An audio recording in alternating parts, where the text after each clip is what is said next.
There is this literary device I would like to explain. It's called Chekhov's gun. It's a famous term that talks about foreshadowing. It states, quote, if in the first act you have hung a pistol on the wall, then in the following one it should be fired. Quote, this is technically prophecy defined. Foreshadowing a story element, when done well, can be a great asset to enhance a story. It's mostly used by mystery authors to leave hints for the observant reader about who might have done the deed. Clever authors sometimes use it to mislead the audience so they can have a ball-yanking twist. This is a fantasy story, and it's great, okay? The main character, Yuhi, is your average student. A rambling lizard approaches him one day and tells him he will one day save the world as well as a princess.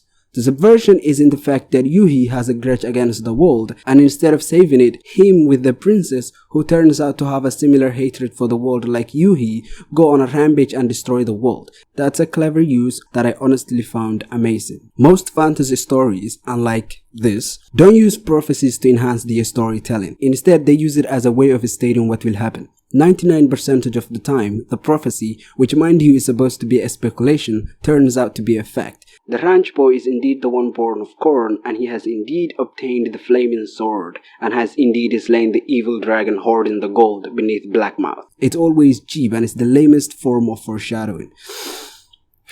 Foreshadowing is supposed to be fun for both the writer and the reader. It's a game, a peekaboo of sorts. If the purpose of prophecies is to foreshadow, then most fantasy authors fail miserably and instead flat out tell the audience what will happen. I'll play favorites here, but movies tend to do this way better. I guess it has to do with their nature as a visual medium. Reservoir Dogs, for instance, is a good example of how foreshadowing can be used masterfully. The main conflict of the story is about a snitch, an informant who has given a heads up to the police to bust the heist. Spoilers ahead if you haven't seen the movie. Anyhow, Mr. Orange, this guy, is the snitch who's working with the police. In the very opening scene of the movie, there's a quirky conversation that occurs. The characters are having a talk at a cafe, and all of them, except Mr. Bink, contribute to the tip. Come on, throw in a buck. I don't tip.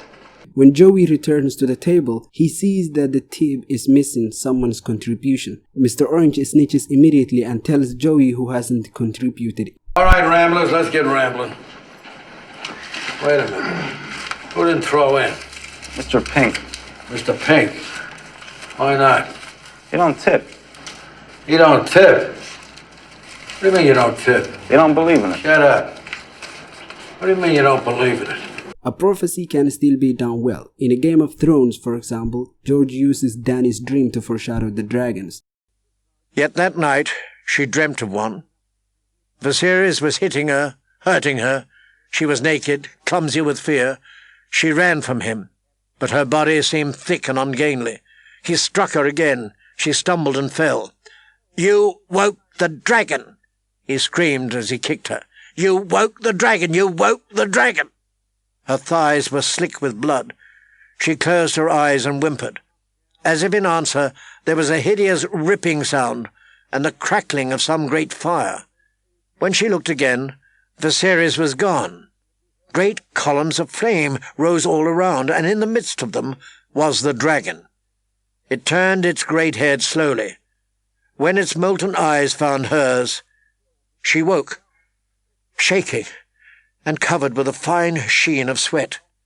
She had never been so afraid. J.K. Rowling uses it well too. What makes both of these prophecies good are what's missing in most bad examples. But it's simply, the prophecy isn't supposed to be the story. There are countless times where Dany's ability to get the dragons as well as Harry's chances of defeating Voldemort seem dim at best. What's more interesting is that you don't expect the prophecy to happen. One way of fixing the problem of prophecy is just abandon it altogether and use visual cues. If you still think you can pull it off and want to use it, then perhaps use it as a mystery instead of a form of telling. As the old saying goes, show, don't tell. Prophecies are inherently telling. One final way to put them to good use is to make them sound weird and employ them as a hook. The Curse of Chalion, forgive the butchery, has a prophecy I simply cannot stop fancying. It goes like this, quote, "The curse will be lifted only through the will of a man who would lay down his life 3 times for the house of Chalion." Quote, die 3 times? That's a hook right there.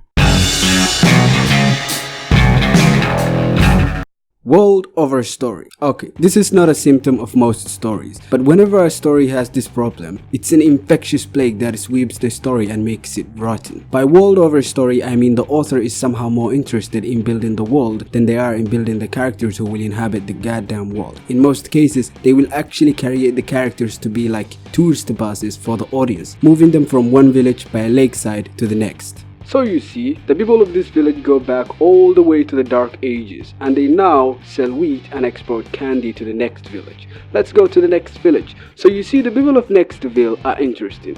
They don't actually make candy, instead they make cotton candy, a much more specific variety of candy.